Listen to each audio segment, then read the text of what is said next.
Hello friends, आपका स्वागत है अपना YouTube channel Pankaj Sharma P study में। सो फ्रेंड्स, खासकर क्लास 10 के बच्चों के लिए इम्पोर्टेंट है। ये फाइनल एग्जाम में पूछे जाएंगे ये सारे सवाल, या ये पूछा गया है। हो सकता है अगर इस बार में क्वेश्चन आप लोग को मिल जाए, इसलिए बहुत ही इंपॉर्टेंट क्वेश्चन है। ये सारे फाइनल एग्जाम में पूछा गया। तो आप लोग क्या काम करना है, आप लोग को ये काम करना है कि सारे कॉपी में नोट कर लेना क्वेश्चन और इसका आंसर लिखना है और सारे याद रखना है। चलिए सबसे पहले क्वेश्चन स्टार्ट करेंगे। क्वेश्चन है कि सूर्योदय के समय सूर्य रक्ताभ क्यों प्रतीत होता है?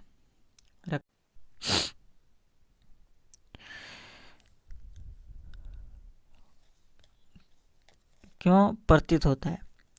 मतलब यहाँ बोला गया है, यहाँ ये बोला गया है कि सूर्योदय के समय यानी सूर्य जब उगता है पूरब से और डूबता है पश्चिम में, तो लाल रंग दिखाई क्यों देता है, क्या कारण है? तो ये कारण लिखना होगा। नेक्स्ट क्वेश्चन है कि निकट दृष्टि दोष। अगला क्वेश्चन है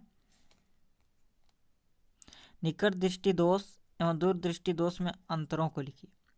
निकट दृष्टि दोष और दूर दृष्टि दोष में अंतर लिखना है। अगर जिस टाइप का क्वेश्चन पूछेगा, जिस नंबर में, जैसे 3 नंबर में, 2 नंबर में, 5 नंबर में, तो उसके तरीका से भी लिखना होगा क्वेश्चन के अनुसार। और नेक्स्ट क्वेश्चन की बात करेंगे, घरेलू विद्युत परिपथों में श्रेणी क्रम संयोजन का उपयोग क्यों नहीं किया जाता है? देखिए, हम लोग का जो बिजली है, जो हम लोग घर में घुसाए हैं, कनेक्शन जो किए हैं, तो श्रेणी क्रम संयोजन में नहीं जोड़ा जाता है। क्या कारण है? ये क्रम अगर बात करेंगे तो पार्श्व क्रम में जोड़ा गया है। तो यही क्वेश्चन हमें लिखना है, इसका आंसर कि श्रेणी क्रम संयोजन में उपयोग क्यों नहीं जाता है, क्या कारण है इसका। अगला क्वेश्चन, अगला 4 नंबर का क्वेश्चन बात करेंगे, चुंबकीय क्षेत्र रेखाओं के 3 गुणों को उल्लेख करना है। चुंबकीय क्षेत्र रेखाओं के 3 गुणों का उल्लेख करना है। तो ये 3 नंबर का क्वेश्चन में आ सकता है। नेक्स्ट क्वेश्चन है ओम के नियम का सत्यापन करें। ओम के नियम के बारे में लिखना है। ये भी 5 नंबर में क्वेश्चन पूछा जा सकता है। नेक्स्ट क्वेश्चन है विद्युत मोटर क्या है, इसका सिद्धांत लिखें तथा इसकी कार्यविधि का सचित्र वर्णन करें। विद्युत मोटर का परिभाषा पहले देना है, इसका सिद्धांत क्या है और इसका कार्यविधि यानी काम क्या करता है मोटर में, मतलब चित्र बना करके हमें सही लिखना है, क्योंकि 5 नंबर में भी क्वेश्चन पूछा जा सकता है। अगला, विद्युत जनित का मूल सिद्धांत तथा कार्य विधि स्पष्ट कीजिए। इसमें वर्षों का कार्य क्या है? बरसों, जो इंग्लिश में ब्रूस बोला जाता है, ब्रश है ना, तो उसका कार्य क्या होता है, तो ये लिखना है। अगला 8 नंबर क्वेश्चन है 30 सेमी व वक्रता त्रिज्या वाले किसी उत्तल दर्पण से कोई बीम 20 सेमी की दूरी पर रखा है तो प्रतिबिंब की स्थिति तथा आवर्धन ज्ञात करना है। तो इनमें से क्वेश्चन ध्यान देना, इसमें से इस तरह से भी पूछा जा सकता है कि 30 सेमी वक्रता त्रिज्या वाले, यहाँ देखो चेंज होता है, 30 सेमी की जगह 20 लिख देगा, उत्तल दर्पण की जगह अवतल लिख देगा।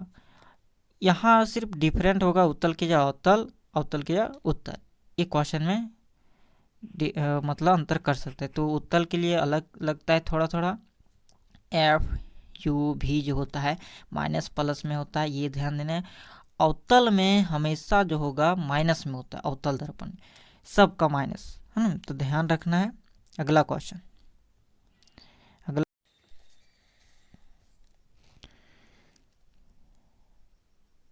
इसके बाद नेक्स्ट क्वेश्चन बात करेंगे। अगला क्वेश्चन है 9 नंबर, कोई विद्युत बल्ब 220 वोल्ट के जनित से संयोजित है, यदि बल्ब से 0.50 ये विद्युत धारा प्रवाहित होती तो बल्ब की शक्ति निकालना है। तो इसमें एम्पियर दे चुका, जो जो दिया है वो ध्यान देना। विद्युत बल्ब की जनित संयोजन भी दे चुका है, हमें क्या निकालना है, ध्यान देना है, शक्ति यानी पी निकालना है। तो फार्मूला आप लोग जानते होंगे, तो फार्मूला के अनुसार से बनेगा। अगला क्वेश्चन, वियोजन अभिक्रिया के संयोजन अभिक्रिया के विपरीत क्यों कहा जाता है और इन अभिक्रियाओं के लिए समीकरण लिखना। देखिए इसमें से क्वेश्चन क्या है, आप लोग पढ़े होंगे कि वियोजन अभिक्रिया किसे कहते हैं, संयोजन अभिक्रिया किसे कहते हैं, इसकी परिभाषा तो आप लोग पढ़ लिए होंगे। और इसमें से एक ही क्वेश्चन में देखो, एक ही क्वेश्चन है, इसको दो आंसर लिखना है। माने वियोजन अभिक्रिया को संयोजन अभिक्रिया विपरीत क्यों कहा गया, और इन दोनों को समीकरण भी लिखना है, तो आप लोग पता होगा। तो सबसे पहले आप लोग क्या करना है, वियोजन अभिक्रिया आप जानते हैं कि मेटल क्या होता है, जो अभिकारक जो उत्पाद बनाता है एक साथ मिला देता है उसे वियोजन, और संयोजन वियोजन विघटित, मिस्टेक हो गया सॉरी, वियोजन और विघटित हो जाना, मतलब अलग अलग तत्व को, जैसे अलग अलग तत्व, ये हमारा वियोजन हुआ, यही मिला देंगे संयोजन हो जाएगा। समझ में आया, H2O। तो ये ध्यान देना है, H2O इसको हम संतुलित भी करना है, संतुलित भी बोला होगा कि अभी कह रहा हूँ कि संतुलित समीकरण लिखना है, और नहीं बोला कोई दिक्कत नहीं, लेकिन हम लोग संतुलित भी करके लिखेंगे। अगला क्वेश्चन 11 नंबर जो है, निम्नलिखित अभिक्रियाओं के लिए संतुलित रासायनिक समीकरण लिखना है। देखिए अब यहाँ क्वेश्चन आ गया कि संतुलित रासायनिक, इससे रिलेटेड क्वेश्चन आएगा, ये 100% गारंटी दे रहा हूँ कि ये आएगा। अब इन्हीं में से आए या तो अलग आए, लेकिन ये क्वेश्चन फिक्स है 100%। तो सोडियम प्लस जल, सोडियम हाइड्रोक्साइड प्लस हाइड्रोजन बनाता है, ये हमारा अभिकर्मक हो गया, ये उत्पाद, अभिकारक भी बोलते हैं, और उत्पाद बना दिया इधर। Calcium carbonate, calcium oxide plus carbon dioxide बनाएगा। नाइट्रोजन प्लस हाइड्रोजन तो अमोनिया बना देता है। हाइड्रोजन हाइड्रोक्लोरिक अम्ल और सोडियम हाइड्रोक्साइड तो सोडियम क्लोराइड प्लस जल बनाता है। तो सारे लिखना होगा, आप लोग पढ़े होंगे। अगला प्रबल अम्ल और दुर्बल अम्ल में अंतर लिखना है। देखिए आप लोग जानते होंगे कि पीएच स्केल जो होता है उसमें दो तरह से मेजरमेंट किया जाता है, अम्ल और क्षारक, जिसमें से अम्ल जो होता है 0 से लेकर 6 तक, और 7 हमारा क्या होता है उदासीन, और 8 से लेकर 14 तक क्या होता है क्षारक। और इनमें से भी होता है कि अम्ल और प्रबल अम्ल और दुर्बल अम्ल। तो प्रबल का मतलब होता है अधिक, और दुर्बल का मतलब कमजोर। तो अगर बात करें 7 उदासीन है तो 6 से 5 और 4 ये हमारा हो जाएगा दुर्बल, और 3 2 1 हमारा हो जाएगा प्रबल।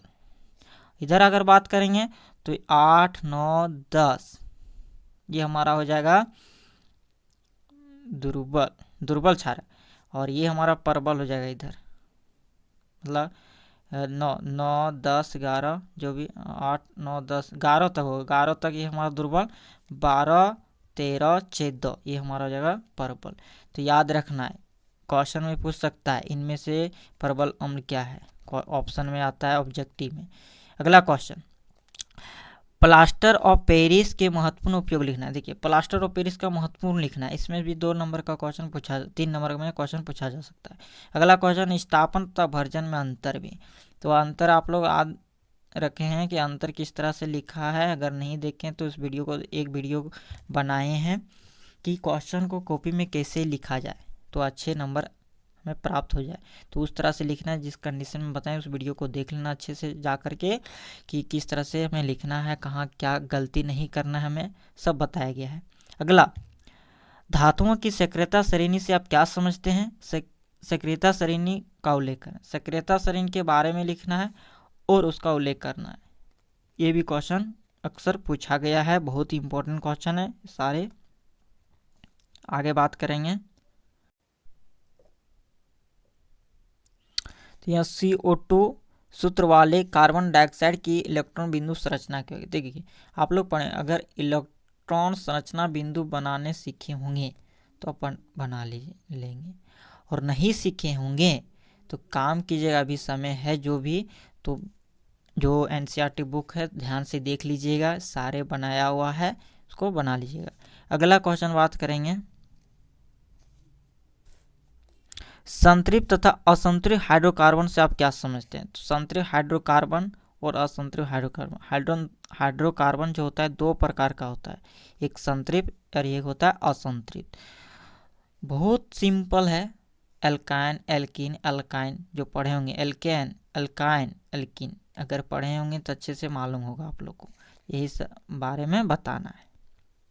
अगला क्वेश्चन मैंडलीव की आवर्त सारणी के दो विसंगतियों का उल्लेख करिए, आधुनिक आवर्त सारणी में इन्हें कैसे दूर किया जाए। यहाँ क्वेश्चन ये स्पष्ट कहा गया है कि मैंडलीव की आवर्त सारणी जो है और आधुनिक आवर्त सारणी जो हम लोग अभी पढ़ रहे हैं, आधुनिक आवर्त सारणी जो है इसमें से विसंगतियां का मतलब होता है कि इसमें से संगत नहीं, मेल नहीं खा रहा है, उसका उल्लेख करना है।